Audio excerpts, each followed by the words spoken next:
जय हिंद दोस्तों। मैं अर्शन दीवान अपने यूट्यूब चैनल पढ़ाकू छात्र में आप लोगों का स्वागत करता हूं।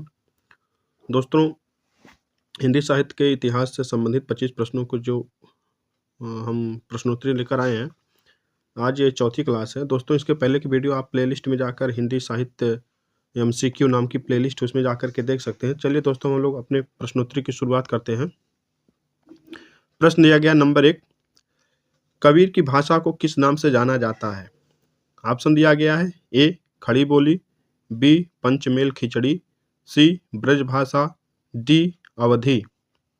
दोस्तों, इसका जो सही ऑप्शन है ऑप्शन नंबर बी पंचमेल खिचड़ी।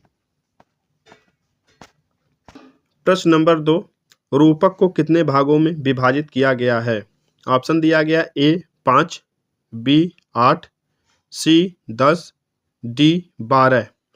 दोस्तों, इसका जो सही ऑप्शन है ऑप्शन नंबर सी 10। प्रश्न नंबर 3, हिंदी साहित्य के इतिहास का पहला व्यवस्थित और ऐतिहासिक वर्गीकरण किसने किया? ऑप्शन दिया गया ए महावीर प्रसाद द्विवेदी, बी रामचंद्र शुक्ल, सी हरिश्चंद्र, डी किशोरीदास वाजपेयी। दोस्तों, इसका जो सही ऑप्शन है option number B Ramchandra Shukla. प्रश्न नंबर 4, अस्फुट कविता से क्या अभिप्राय है?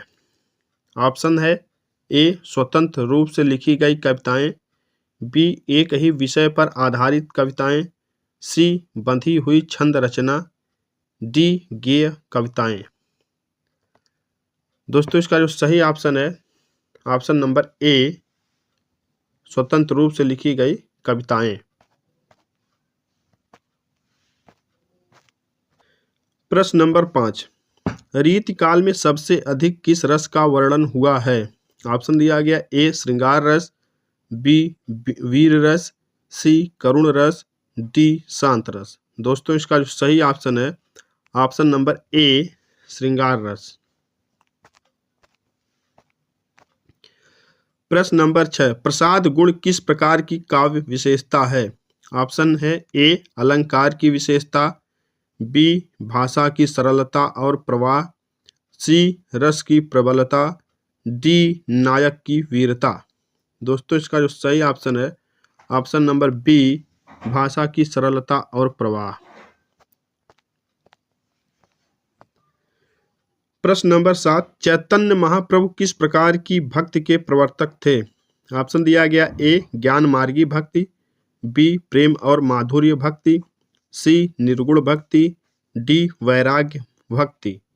दोस्तों, इसका जो सही ऑप्शन है ऑप्शन नंबर बी प्रेम और माधुर्य भक्ति। प्रश्न नंबर 8, द्विवेदी युग का मुख्य उद्देश्य क्या था? ऑप्शन दिया गया ए हिंदी भाषा का मानकीकरण, बी स्वतंत्रता संग्राम में योगदान, सी सामाजिक और राजनीतिक चेतना, डी साहित्य में छायावाद का विकास। दोस्तों, इसका जो सही ऑप्शन है ऑप्शन नंबर ए हिंदी भाषा का मानकीकरण। प्रश्न नंबर 9, पंचवटी कविता में जयशंकर प्रसाद ने किस मुख्य भाव का चित्रण किया है? ऑप्शन दिया गया ए देशभक्ति, बी प्रकृति और मानव का सामंजस्य, सी स्त्री का आत्मबल, डी आध्यात्मिक प्रेम।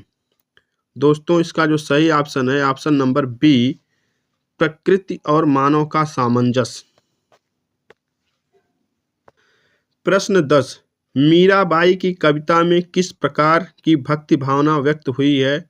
ऑप्शन है ए निर्गुण भक्ति, बी सगुण भक्ति, सी प्रेम भक्ति, डी ज्ञान भक्ति। दोस्तों, इसका जो सही ऑप्शन है ऑप्शन नंबर सी प्रेम भक्ति। प्रश्न नंबर 11, तार सप्तक का संपादन किसने किया था? ऑप्शन दिया गया ए नागार्जुन, बी सच्चिदानंद हीरानंद वात्सायन आज्ञेय, सी रामविलास शर्मा, डी हरिवंश राय बच्चन। इसका जो ऑप्शन दिया गया है दोस्तों सही होगा ऑप्शन नंबर बी सच्चिदानंद हीरानंद वात्सायन आज्ञेय। प्रश्न नंबर 12, साकेत में मैथिली शरण गुप्त ने किस काव्य महाकाव्य के प्रसंग का आधुनिक दृष्टिकोण से वर्णन किया है?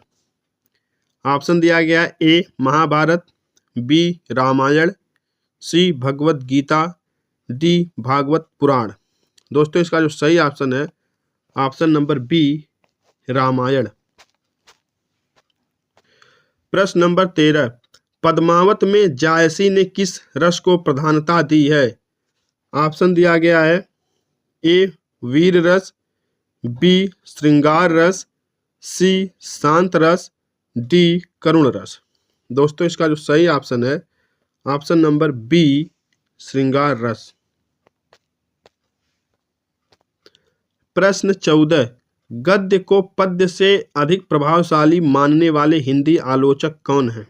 ऑप्शन दिया गया ए रामचंद्र शुक्ल, बी आचार्य हजारी प्रसाद द्विवेदी, सी रामविलास शर्मा, डी नागार्जुन।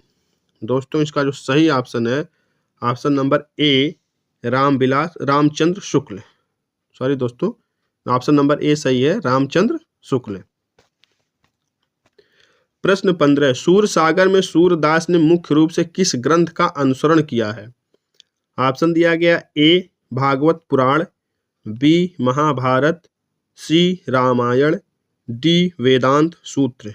दोस्तों इसका जो सही ऑप्शन है ऑप्शन नंबर ए भागवत पुराण। प्रश्न 16, अभिज्ञान शाकुंतलम का पहला अनुवाद किस भाषा में हुआ था? ऑप्शन दिया गया ए अरबी, बी अंग्रेजी, सी जर्मन, डी फारसी। दोस्तों इसका जो सही ऑप्शन है ऑप्शन नंबर डी फारसी। प्रश्न 17, छायावाद का आरंभ किस काव्य से माना जाता है? ऑप्शन है ए मुकुटधर पांडे की कुररी के प्रति, बी निराला की अनामिका, सी प्रसाद की कामायनी, डी पंत की पल्लव। दोस्तों इसका जो सही ऑप्शन है option number A Mukutdhar Pandey की कुररी के प्रति।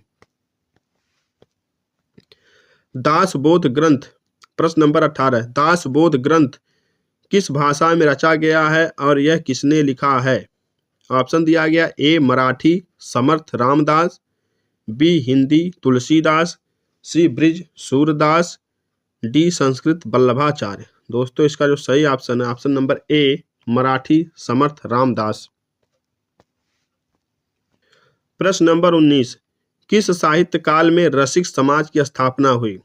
दोस्तों इसका जो ऑप्शन दिया गया ए आदिकाल, बी भक्तिकाल, सी रीतिकाल, डी आधुनिक काल। दोस्तों इसका जो सही ऑप्शन है ऑप्शन नंबर डी आधुनिक काल।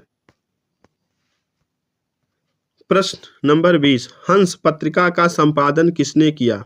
Option A Munshi Premchand, B Mahavir Prasad Dwivedi, C Harivansh Rai Bachchan, D Jaishankar Prasad. दोस्तों इसका जो सही ऑप्शन है option number A Munshi Premchand.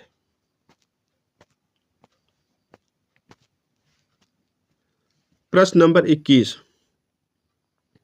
Dwivedi युग का सबसे बड़ा योगदान क्या माना जाता है? ऑप्शन दिया गया ए हिंदी गद्य का विकास, बी छायावादी कविताओं का आरंभ, सी कथा साहित्य का उत्कर्ष, डी हिंदी उपन्यासों की रचना।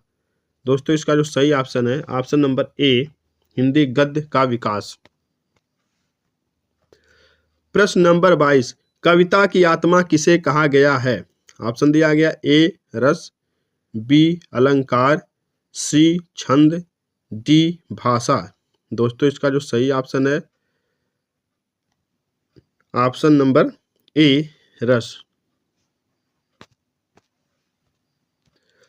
भारतेंदु युग, प्रश्न नंबर 23, भारतेंदु युग में किस शैली का प्रमुख विकास हुआ? ऑप्शन दिया गया ए खड़ी बोली गद्य, बी ब्रजभाषा कविता, सी संस्कृत निष्ठ पद्य, डी फारसी मिश्रित भाषा। दोस्तों इसका जो सही ऑप्शन है ऑप्शन नंबर ए खड़ी बोली गद्य। प्रश्न नंबर 24, गांधी युग में साहित्य का प्रमुख स्वर क्या था?